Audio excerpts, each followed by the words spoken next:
तैयारी कैसी है और किन चेहरों पर बीजेपी दांव लगाने जा रही है। उत्तर प्रदेश जो कि सबसे बड़ा सियासी राज्य है, जहां पर 80 लोकसभा सीटें आती हैं, वहां पर भी क्या बड़े फेरबदल होने वाले हैं, कितने चेहरों के टिकट काटे जाएंगे, इस पर भी थोड़ी देर में तस्वीर साफ हो जाएगी। लेकिन अयोध्या में राम मंदिर बन जाने के बाद, काशी विश्वनाथ कॉरिडोर बन जाने के बाद, जिस तरह से 2024 का चुनाव अब से कुछ ही दिनों बाद शुरू होने वाला है, उसकी घोषणा होने वाली है, उससे पहले भारतीय जनता पार्टी की पहली लिस्ट पर पूरे देश की निगाहें हैं, क्योंकि इससे आने वाले समय में बीजेपी की रणनीति की दशा और दिशा बिल्कुल तय हो जाएगी। हमारे तमाम सहयोगी इस वक्त जुड़ रहे हैं। राहुल मिश्रा दिल्ली से जुड़ रहे हैं, विवेक त्रिपाठी लखनऊ से जुड़ रहे हैं, रुपेंद्र श्रीवास्तव बिहार से हमारे साथ जुड़ रहे हैं, अजय दुबे मध्य प्रदेश से हमारे साथ जुड़े हुए हैं, सौमित सेन गुप्ता पश्चिम बंगाल की सियासत के बारे में बताने के लिए हमारे साथ सीधे जुड़ रहे हैं, साकेत राय महाराष्ट्र से हमारे साथ जुड़ रहे हैं, और रविंद्र कुमार अब से थोड़ी देर में हमारे साथ दिल्ली से जुड़ चुके हैं। सबसे पहले रविंद्र कुमार, आप ही से हम ये सवाल लेते हैं, कितनी सीटों पर बीजेपी प्रत्याशियों का ऐलान करने जा रही है, कौन से बड़े चेहरे इस लिस्ट में होंगे और कौन से बड़े चेहरों का टिकट आज कट सकता है? देखिए विशाल, संभावना है कि विनोद तावड़े जो राष्ट्रीय महासचिव हैं वो प्रेस कॉन्फ्रेंस करे, ये संभावना जताई जा रही है। हालांकि अभी नाम का खुलासा नहीं हुआ है, और वो जब 6 बजे प्रेस कॉन्फ्रेंस करेंगे तो जाहिर सी बात है पहली जो सूची होगी उसमें पहला नाम होगा प्रधानमंत्री नरेंद्र मोदी का। बना से ये बीजेपी की परंपरा रही है जिसका पालन होना चाहिए। उसके अलावा जो पहले फेज में चुनाव हो सकते हैं, चाहे वो पश्चिम में उत्तर प्रदेश हो या फिर दिल्ली हो, उत्तराखंड हो, या फिर जिन 12-13 राज्यों को कोर कमेटी के साथ केंद्रीय चुनाव समिति की बैठक हुई थी, उन सभी राज्यों के अधिकतर उम्मीदवारों के नाम की घोषणा हो सकती है। और जिसमें जाहिर सी बात है, चाहे वो संजीव बालियान हो या दिल्ली से रमेश बिदूड़ी हो, प्रवेश वर्मा हो, हालांकि गौतम गंभीर ने खुद ही अपने आप को रिक्यूज कर सकते हैं कि उनका टिकट कटना तय था, तो उन्होंने कहा कि हम चुनाव नहीं लड़ना चाहते हैं।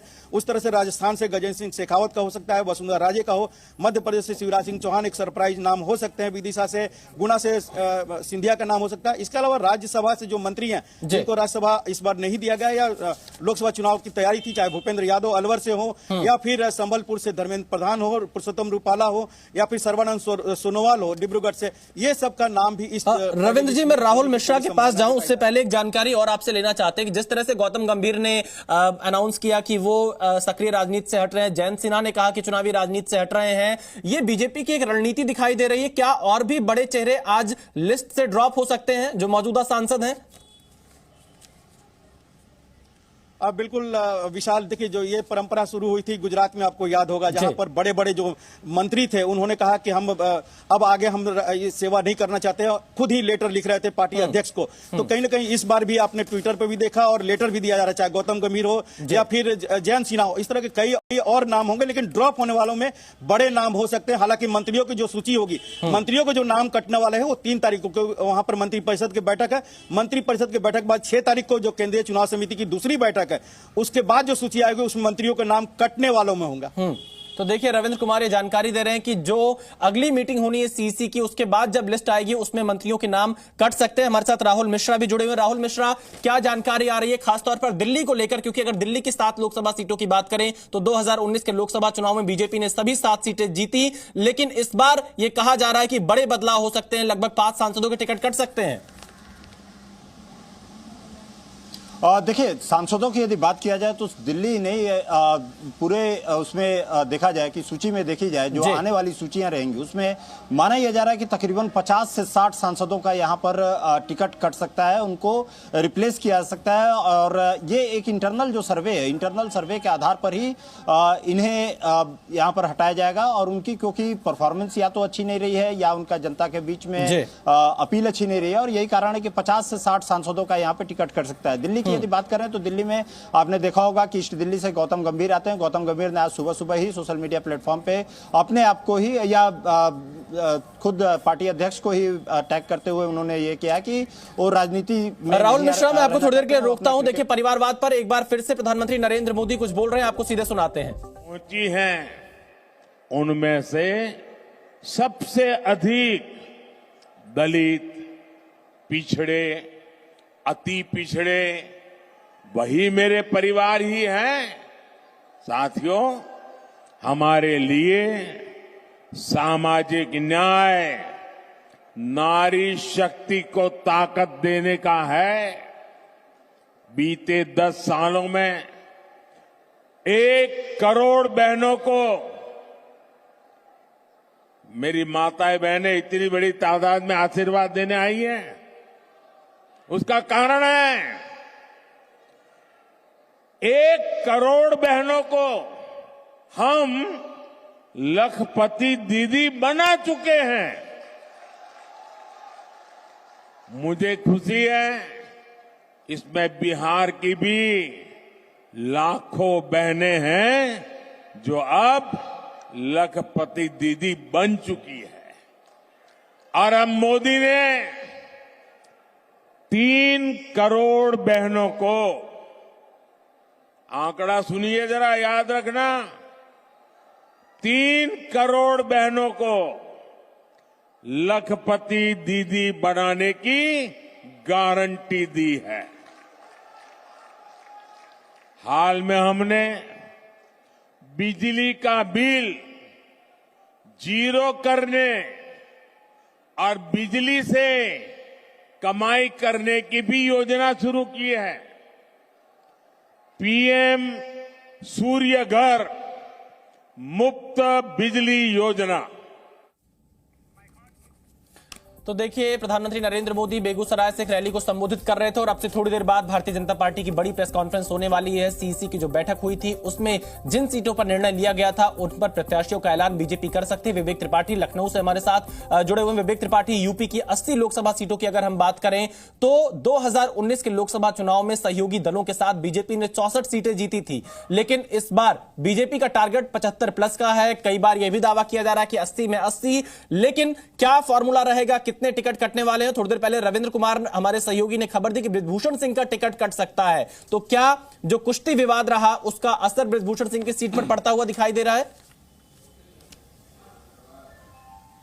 बिल्कुल, हालांकि बृजभूषण को अगर टिकट नहीं देंगे फिर भी उनको नजरअंदाज नहीं करेंगे। विशाल, आप जानते हैं बृजभूषण की स्थिति क्या है, कितने मजबूत हैं वो। अपनी लोकसभा सीट के साथ आसपास की कई लोकसभा सीटों को वो कवर करते हैं। वहां पर उनके तगड़े वोटर्स हैं जो बृजभूषण के समर्थक हैं। इसलिए उनको अगर टिकट नहीं मिलता है तो उनके परिवार के किसी सदस्य को टिकट जरूर मिलेगा। उनके बेटे की चर्चा है, वो लगातार राजनीति में सक्रिय भी है, विधानसभा चुनाव के दौरान भी बड़े एक्टिव रहते हैं। तो बृजभूषण का जो चेहरा है वो उनका बेटा बन सकता है पूर्वांचल में, खासकर अगर पूर्वांचल में। और इसको आपने देखा भी होगा, पिछले दिनों जब विवाद शुरू हुआ तब बृजभूषण ने खुले तौर पर कहा था कि हमको इग्नोर नहीं कर सकते, हमको टिकट नहीं देंगे, हम तो कहां जाएंगे बीजेपी। इस तरह के तमाम उन्होंने बयान जारी किए थे। तो बृजभूषण एक है, लेकिन जो महत्वपूर्ण चेहरे हैं वो भी, उसमें भी मेनका गांधी का टिकट भी खतरे में है, वरुण गांधी का टिकट भी खतरे में है, कानपुर से सत्यदेव पचौरी का टिकट भी खतरे में है, मथुरा से हेमा मालिनी का टिकट भी खतरे में है। बहुत सारे ऐसे नाम है। एज फैक्टर भी है कि 75 साल इनकी उम्र पूरी हो गई है, उनको इस बार मौका नहीं दिया जाएगा। तो सत्य बिल्कुल, देखिए आपने बिल्कुल सही कहा, क्योंकि बृजभूषण सिंह का जो असर रहा है वो अवध के क्षेत्र में बहुत ज्यादा रहा है, खासतौर पर गोंडा, कैसरगंज, अयोध्या के आसपास के जिलों में। लेकिन देखना ही होगा कि अगर बीजेपी बृजभूषण सिंह का टिकट काटती है तो उनकी जगह किसे देती है? क्या उनके परिवार से किसी को मौका देती है या किसी और पर दांव लगाती है? हमारे साथ रुपेंद्र श्रीवास्तव भी बिहार से जुड़े हुए। रुपेंद्र, वही सवाल आपसे है कि बिहार में जेडीयू और बीजेपी का गठबंधन हो चुका है और जिस फॉर्मूले के तहत यह गठबंधन हुआ है, कितनी सीटों पर आज बीजेपी अपने प्रत्याशियों का ऐलान कर सकती है? देखिए, जहां तक बीजेपी की बात है तो 10 से 12 जो सूचना मिल रही है कि 10 से 12 सीटों पर बीजेपी बिहार में जो है आज फर्स्ट फेज में जो है ऐलान नामों के कर सकती है। लेकिन उसमें अब बड़ी बात यह है कि कई ऐसे जो नाम है जो काफी पुराने हैं जिनका टिकट कर सकता है। कई ऐसे केंद्रीय मंत्री रहे हैं, पूर्व केंद्रीय मंत्री हो गए हैं, तो उनका जो है टिकट कर सकता है। खास करके पटना की बात की जाए तो पटना में 2 लोकसभा क्षेत्र है, पटना साहिब और पाटलिपुत्रा। तो पाटलिपुत्रा की बात करें तो पाटलिपुत्रा से 2 बार के सांसद रहे हैं रामकृपाल यादव। अभी उनको भरोसा है कि उनको टिकट मिलेगा, लेकिन पार्टी जो है चेहरा बदल सकती है। यहाँ पर बड़ी जानकारी दे रहे हैं कि आने वाले दिनों में बिहार में क्या कुछ संभावित हो सकता है। यहाँ पर ये सूचना सामने आ रही है। हमारे साथ और भी सहयोगी इस वक्त जुड़े हुए हैं। सौमित सेन गुप्ता पश्चिम बंगाल से हमारे साथ जुड़े। सौमित सेन गुप्ता, बीजेपी की पहली लिस्ट आने वाली है। अगर हम पश्चिम बंगाल की तैयारियों को लेकर बात करें जो बीजेपी ने हाल फिलहाल में पिछले कई दिनों में की है, तो अगर पिछले लोकसभा चुनाव में लगभग 18 सीटें बीजेपी जीती थी, इस बार बीजेपी की रणनीति क्या रहने वाली है पश्चिम बंगाल में? देखिए, इस बार तो 25 से 30 सीटों की आंकड़े को सामने रखकर बीजेपी चुनावी मैदान में उतर रही है। ऐसे केंद्रीय नेतृत्व की तरफ से भी बार बार कहा गया है, अमित शाह भी कई सारी मीटिंग यहाँ पे कर चुके हैं। जो अभी जो बताया जा रहा है, अगर लिस्ट पे जितने भी नाम आएंगे तो उनमें से सबसे चर्चा हो रही है मिथुन चक्रवर्ती का नाम, क्योंकि मिथुन चक्रवर्ती बीजेपी में काफी एक्टिव हो चुके हैं।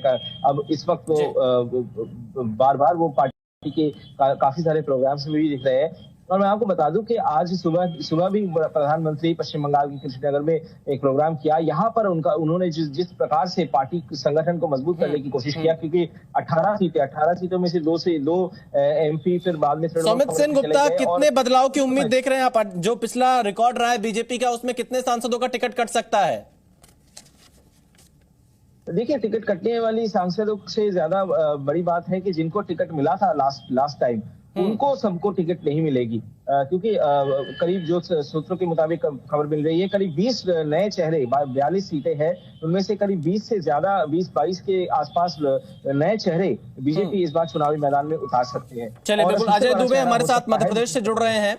अजय दुबे, क्या जानकारी है मध्य प्रदेश की कितनी सीटों पर कौन से नए चेहरे होंगे? बिल्कुल, मध्य प्रदेश में भी 1.5 दर्जन से ज्यादा जो है इस बार जो है भारतीय जनता पार्टी लोकसभा उम्मीदवारों की घोषणा कर सकती है। और मध्य प्रदेश में पिछली बार भी 7 सांसदों को चुनावी मैदान में उतारा था, तो उन सीटों पर बदलाव तो निश्चित है, क्योंकि भारतीय जनता पार्टी इस बार नए चेहरों पर और युवाओं पर दांव लगा सकती है, क्योंकि मध्य प्रदेश में भारतीय जनता पार्टी के पक्ष में चुनाव दिख रहा है। इस बार जो है कांग्रेस उतनी मजबूत नहीं है मध्य प्रदेश में, क्योंकि आज राहुल गांधी की यात्रा भी है, वो भी यात्रा पूरी तरह से फीकी दिख रही है।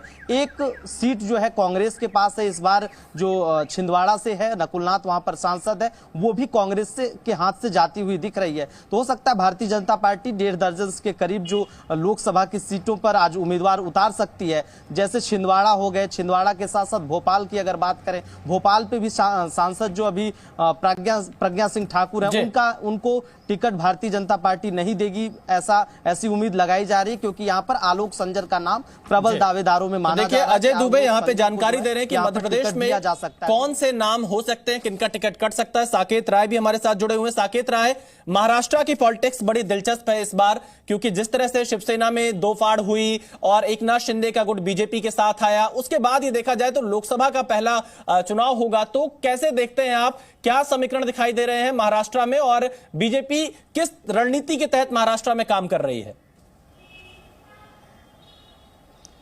बिल्कुल विशाल, देखिए 48 सीटों की बात है, और अगर आपको समझना है कि किन के नाम सामने आ सकते हैं, तो उसके लिए आपको ये देखना होगा कि पिछले कुछ दिनों में जो